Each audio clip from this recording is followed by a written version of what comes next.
Hi guys, welcome back to my YouTube channel. The name is The Code Champ, and thank you so much to my new subscribers. And if you've not subscribed to my YouTube channel, what are you waiting for? Join the growth family, period. And here we are always growing. And today I'm going to be saying something very dicey. Let's talk about it.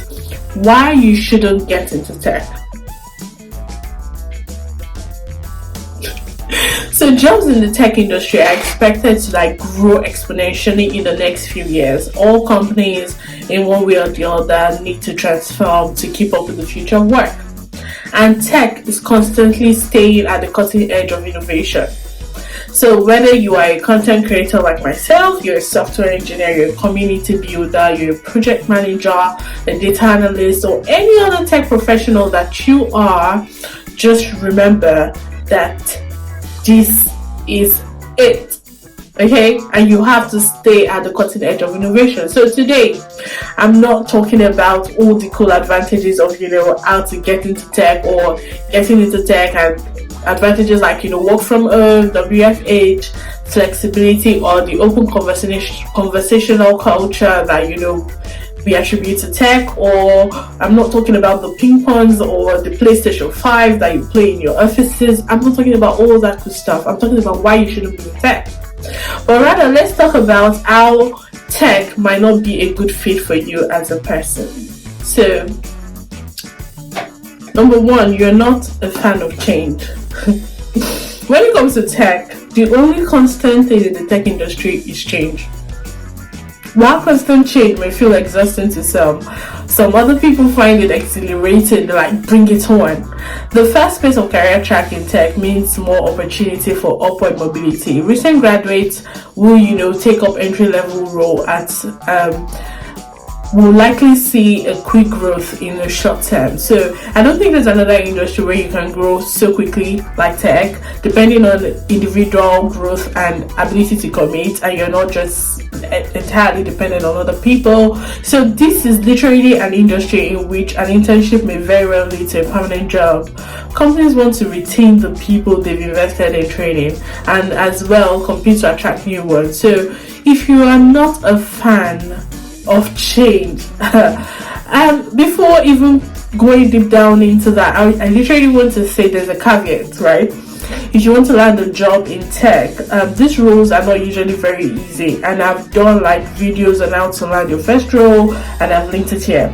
The application processes are usually very rigorous, but they can be aced if you're willing to put in the practice and to prepare. So in the tech industry is always changing, and you need to be prepared for that. So are you a fan of change? Are you open to change? Or you're like, oh no, I'm not interested in anything called change? Because there was an era before this web that we are enjoying, and before then, when the internet was being introduced, people were like, what are you talking about? And now people are talking about Web3, and you don't know what might come up next. So you should be open to change. If you want to stay in tech or you want to get into tech, you need to have that mindset. The second one I'll be talking about is if you do not like solving problems. Trust me when I say that change comes with problem. I was literally discussing with someone on one of the series of sweet stories of women in tech, and I literally said that growth looks very glamorous on the outside, because when you see somebody on the outside, oh, you are now at this, you're now at that, it looks really glamorous. However, it involves solving problems. So when you're in tech, you should be happy to solve problems. How annoying can that be? But trust me, if you don't like solving problems, you need to not think about a career in tech, because irrespective of your job, whether you're in the technical role or you're in non-technical role, you're going to always be solving problems. There is always an evolving way of doing things in tech. The third reason why you should not think of getting into tech is if you are not a fan of constant learning. When you work in tech, you have to be comfortable with this. Your expertise may become obsolete in a couple of years, trust me. You also have to be willing to adapt and grow into the next significant shift, if there is any.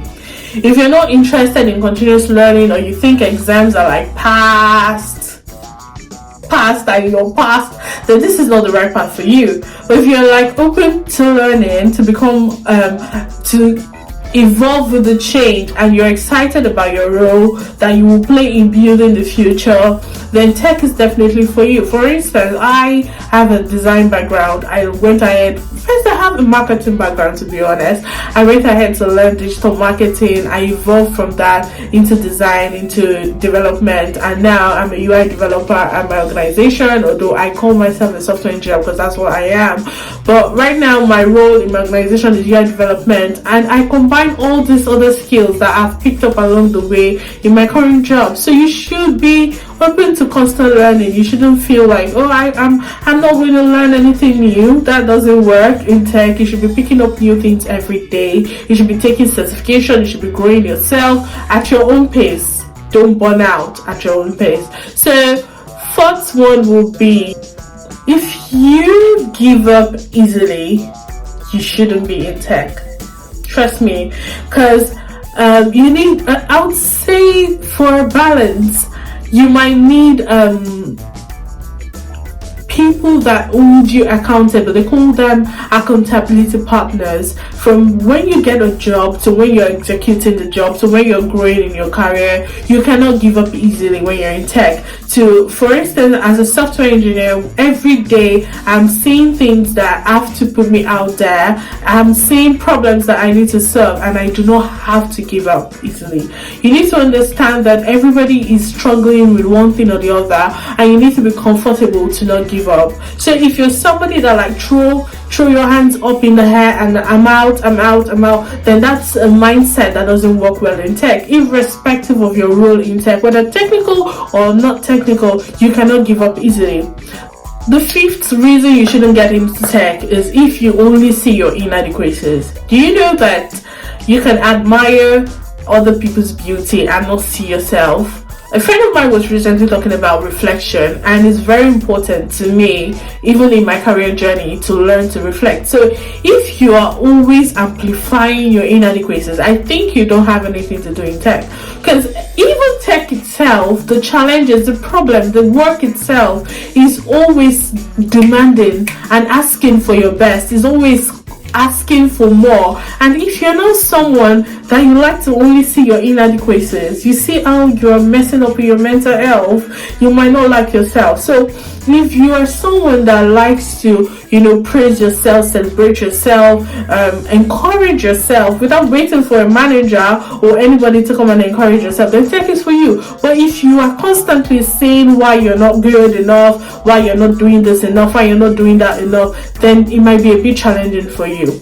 The sixth reason why you shouldn't get into tech is if you're constantly comparing yourself to others. Oh my God.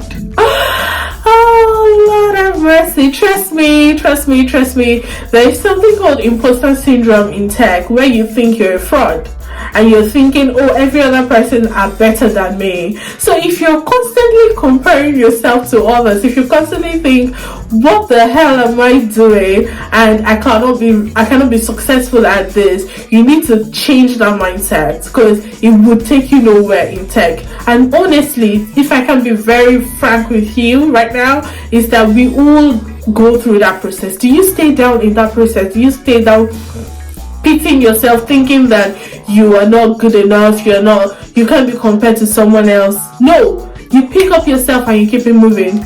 So that means that you cannot constantly compare yourself to other people, because their strengths might be your weakness, your strength might be their weakness. So you need to be someone that is totally looking out for your strength, improving on your strengths, and learning other things to improve your weaknesses. But constantly put your strength in your own face. Be sure of what you're doing. Try as much as possible to talk back at the imposter syndrome. So when you're like thinking, oh, so person is better than me, you look at yourself and say, so the coach champ, you are also good at this and this and this and this. And when you constantly affirm yourself, you find yourself that comparing people starts to drop. It's not healthy, it's not good, whether you are in tech or you're planning on getting into tech. So this is something that can hinder you if you're planning on getting into tech. The seventh one is quite dicey, but I'm going to talk about it. If you're thinking of getting into tech and it's just for the money, I think you should rethink again, honestly. Because there's so many people that get into tech for money. I'm one of them, right? You probably watching me, you're one of them.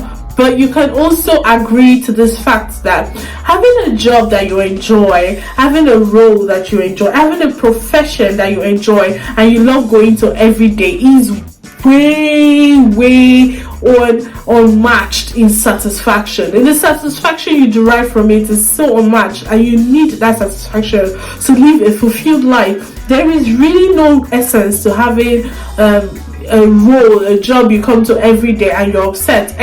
Except, let me put a caveat. There are some people that do a job they do not enjoy for the money, and over time they have a plan for getting out of it and they stick to the plan, but it's usually very difficult. But instead of going through all that stress, why not just look for a role that really matches your personality, your skill, your natural inclination, things you really like to do. I've done so many videos on tech, on things that you might want to watch, and it's all linked here. I'm linking everything here for you to go watch and see what kind of role is more prone to you. Are you more prone to what you like to enjoy? And don't just do tech for the money. If you're thinking just money, it's not good. Of course, money is important, don't get me wrong, but I'm saying don't let that be the only reason. Let satisfaction of the job, the fulfillment you derive from the job come first.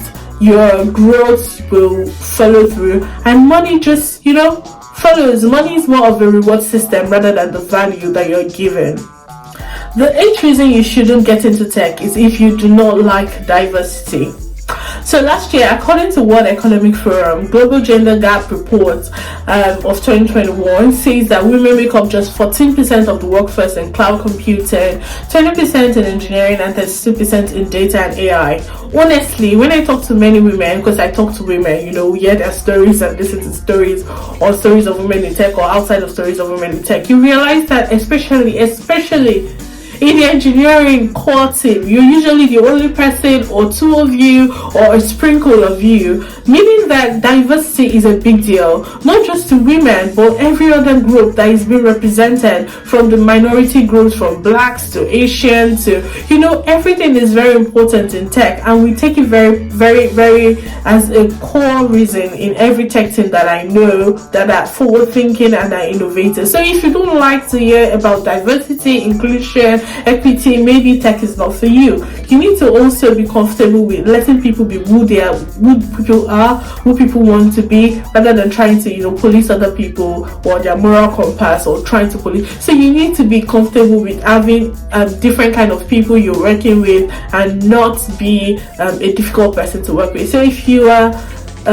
you don't like diversity, then I don't think you should be in tech, really. So the 9th reason why I think you shouldn't get into tech is if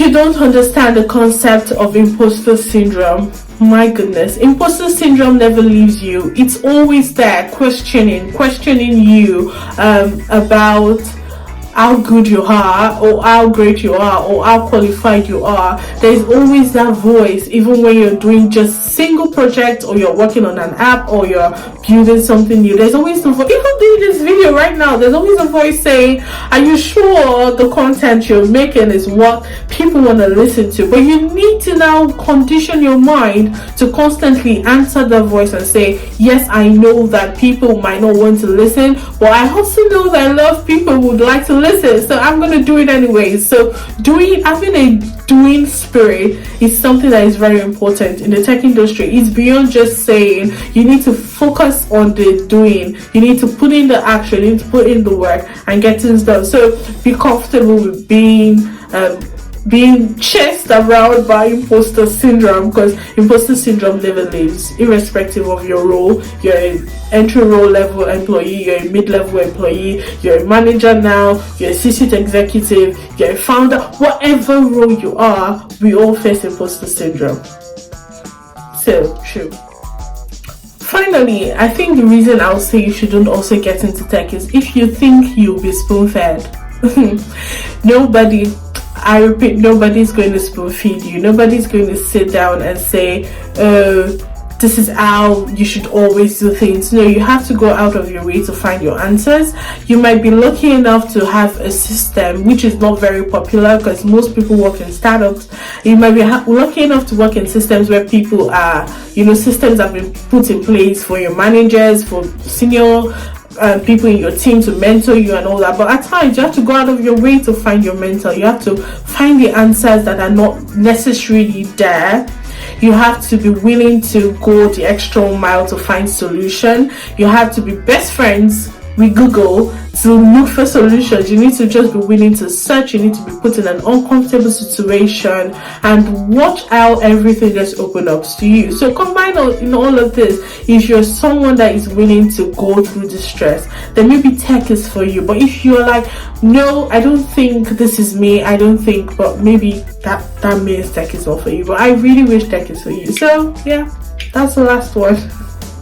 Last reason why I think you should get into tech, because we are all facing it. So that being said, if these attributes do not describe you, or you're willing to walk through it like the rest of us are doing every day, then you really need to find a role that is best suited for your skill, okay, your personality and growth plans. Everybody cannot be in tech. You could be in other industry. We just like to encourage people to come into tech because it's more fun. Yeah, it's more challenging, but it's quite innovative and rewarding. So yeah, I've linked videos, like I said earlier, of several non-technical and technical roles in tech that can help you make informed decision on what paths to take. So remember that tech is an ever-changing field full of new discovery and potential, one where you will never get bored. You rarely get bored. You are always challenged and you have a chance to make an impact. So are you willing to put in the hard work to adapt and learn? Then you will thrive. Okay, so don't forget to subscribe to my YouTube channel, like, share and comment. Tell me, what do you think might be stopping others from breaking into tech? What are the challenges you faced as a person? And what do you also think might be a good reason why someone shouldn't get into tech? Let me know in the comment section. So thanks again for coming to my YouTube channel and watching this video. Bye. See you later.